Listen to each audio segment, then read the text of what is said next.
The brief commentary on Sura Saba. Interpretation of the 22 verse of Sura Saba. Al-Saadi wrote, "Your prayers do not benefit you, because your false deities are helpless and do not heed your prayers. They do not have independent authority over what happens in heaven and on earth.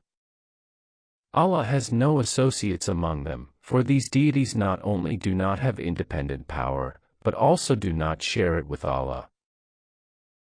However, a person who is not a self-owned or co-owner may be an assistant or substitute for the present owner. If the deities invented by the pagans occupied such a position before Allah, then a prayer to them would certainly benefit people. Earthly rulers always need their deputies and assistants, and the latter can help those who turn to them for help. However, all this has nothing to do with the kingdom of Allah, and therefore he said that he has no helpers among the creatures.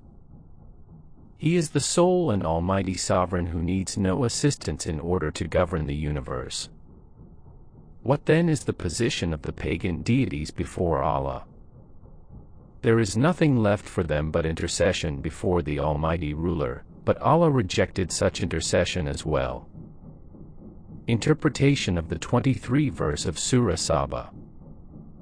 Al-Saadi wrote, "The Almighty rejected everything that the polytheists who worship idols, the righteous, trees and other false deities can count on. Allah exposed the depravity of their judgments and destroyed the basis of polytheism. Any pagan prays and worships his deity in the hope of his help. It is this hope that drives him to worship false gods. And since no one except Allah has power in heaven and on earth, is not able to independently bring good or harm to people, does not share power with Allah, is not his helper and does not even have the right to intercede before him without his permission, then the worship of anyone other than Allah is contrary to common sense and religion. As a result, the polytheist not only does not achieve his goal, but also distances himself from it. The Almighty said that the worship of idols does not bring any benefit to the pagans, but only dooms them to suffering. On the day of resurrection, idols and idolaters will deny each other, heaping curses on each other. The Almighty said, "And when people are gathered, they will become their enemies and will reject their worship."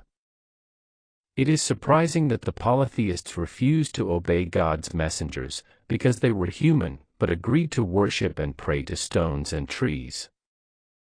They rejected the sincere service of a gracious and just ruler and were content with worshipping creatures that do them more harm than good, and obedience to your worst enemy, Satan. It is narrated from the words of Abu Hurairah that the Prophet, peace and blessings of Allah be upon him, said, "When Allah decides any matter in heaven, the angels humbly fold their wings before his word, which strikes them like a roar of a chain hitting stones. When fear leaves their hearts, they say, 'What did your Lord say?' They say, 'Truth, because he is exalted, great.' The devils, sitting one above the other, stealthily listen to the words of Allah.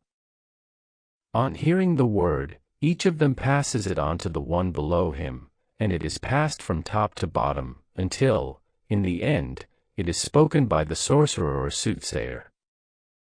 A flaming star can knock the devil down before he delivers what he has heard, or it can knock him down after that, and then he adds 100 untruths to this truth.